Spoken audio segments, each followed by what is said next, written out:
干啥都先上咸鱼。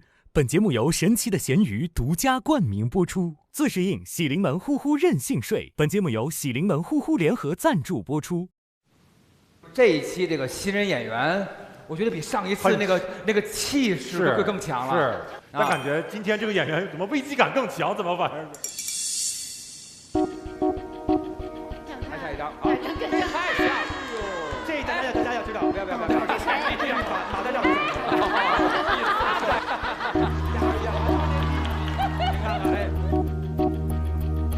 为啥一直写呀？是要把记下来？我把梗概每一个梗的第一个讲，第二个梗概捋几遍，我不熟啊。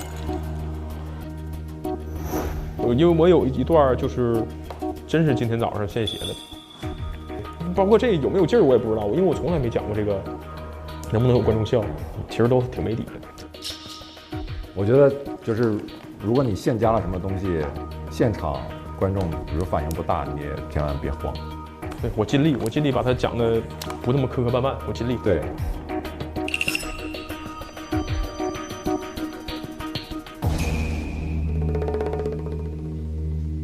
那么下面一位，他非常擅长用眼神杀人，这一位就是我们的东北大姐来了。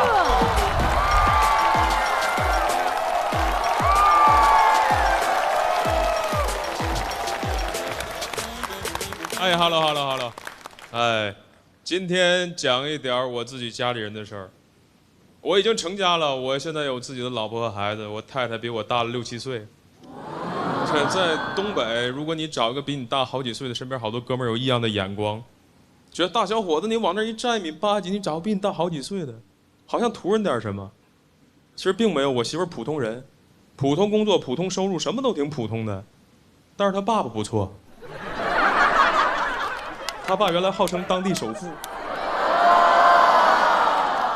在东北过去一小城市开什么 KTV 啊，原来那种产业特别多。没见面之前给我打过电话，给我挺大压力，问我说：“小伙，你们家父母那边做什么工作的？是政界的还是商界的？”当时给我问懵了，我说：“叔叔，我爸我妈在沈阳给人卖房子，我们家做中介的。”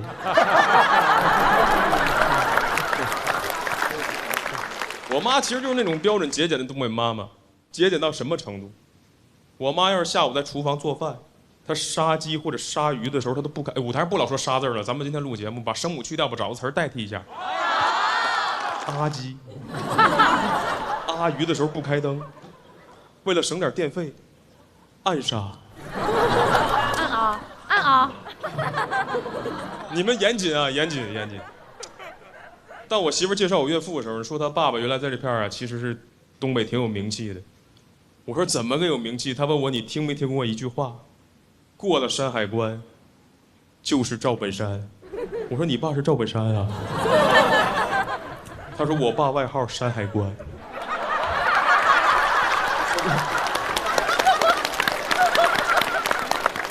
他说他爸踩过缝纫机。我说你爸是裁缝啊？他没说话。我说你爸不能是蹲过巴黎子吧？他没有正面回答我这个问题。他说那你会爱我吗？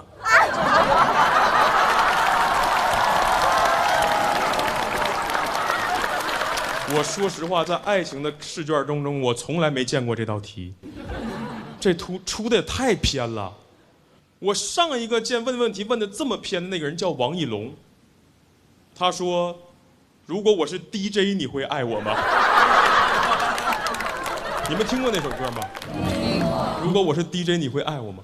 我说实话，我第一遍听这歌的时候，我一直以为是大老师唱的呢。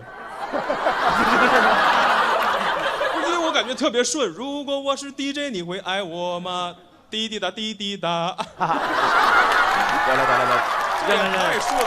认了，这俩歌差了10几年了，没事。我毫不犹豫说：“我说我会爱你。”他说：“那如果我大爷？”我说：“你等一下，没有人这么问问题。如果我爸和我大爷，还有你妈和你大姨同时掉水里，你救谁？谁会这么问问题？如果有人这么问问题，我当时就会说：我救你大爷。”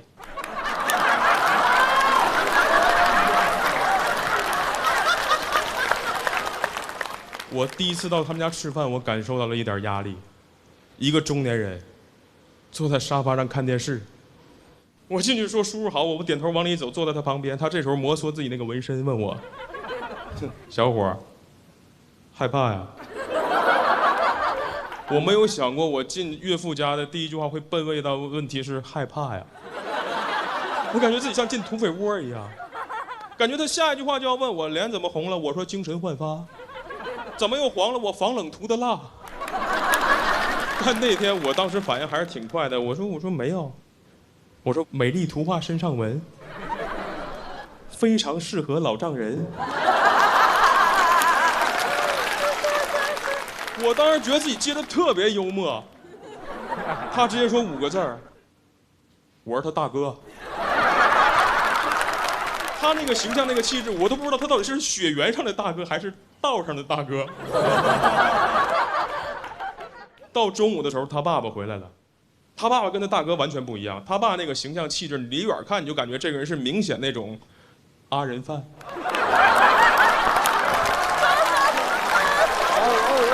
厉害厉害厉害厉害厉害厉害，可以可以。我吃饭时候我不抬头，我右边坐着他爸爸，左边坐着他大哥，我就低头吃我自己的。他爸挺关心我说怎么小伙，脑袋疼啊？我说可能有点头疼。他说没事我给你摁。他爸爸过来帮我揉太阳穴，越揉越难受，越揉越难受。他爸给我揉太阳穴，这么揉。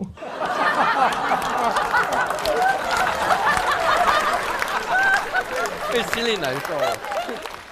看我不怎么动筷子，他爸还劝我说：“小伙，你吃点儿，吃点儿，你别在我家一口东西不吃。你一会儿你说你自己饿着肚子，你再下楼自己吃碗面条，你挺没意思的啊。”我当时听完，我心想他爸真不了解我，我上楼之前吃过面条了。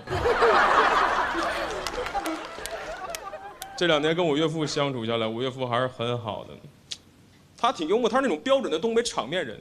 逢年过节亲戚都来了，他会喊我：“大齐桌上鱼看见了吗？一会儿加一条，扔院里，给外面小猫吃，让小猫也过个年。”茅台倒一盅扔院里给小猫喝。我坐饭桌有点听懵了，我说：“爸，要不我再跟小猫拿200块钱？”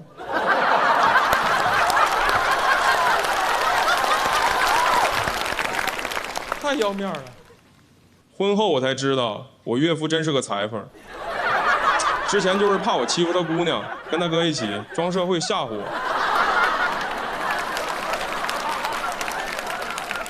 但我现在非常感激我岳父，是因为我岳父现在在上海陪我沪漂，他帮我带孩子。老年人啊，60、70岁到一个上海那种城市陪你沪漂，他好多不适应啊。外滩遛弯，自己进了一西餐厅，全是外国人服务员，任何一个中国人都看不见，点菜他都费劲。老外在说 "Excuse me"， 我这说一大堆英语，我岳父对菜单憋了半天，憋一句："Hey Siri"。前2年过生日，我带他去那个海什么捞。我知道人不让提，我特意的。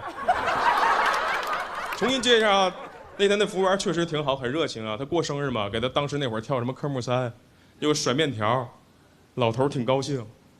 直接从包里拿500块钱给服务员。人说先生，我们这块不让收这个，说孩子没事拿着。说先生，我们这块真不让收，孩子没事你拿着拿着。我姑爷，东北看小猫给200。人说先生不是钱多钱少，我们这块不让收这，说孩子没事你拿着。你要实在过意不去啊，你不行再给叔来点别的服务呢。一句话给服务员说懵了，上门口给他做了个美甲。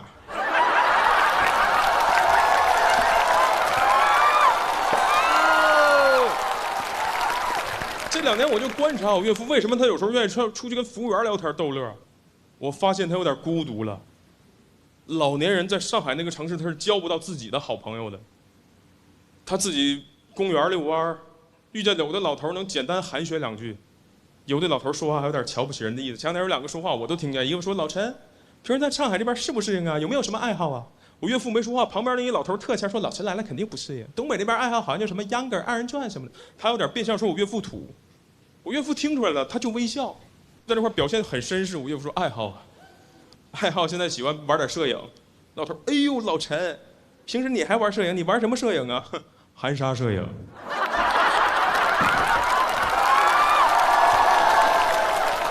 讲到这儿了，谢谢大家。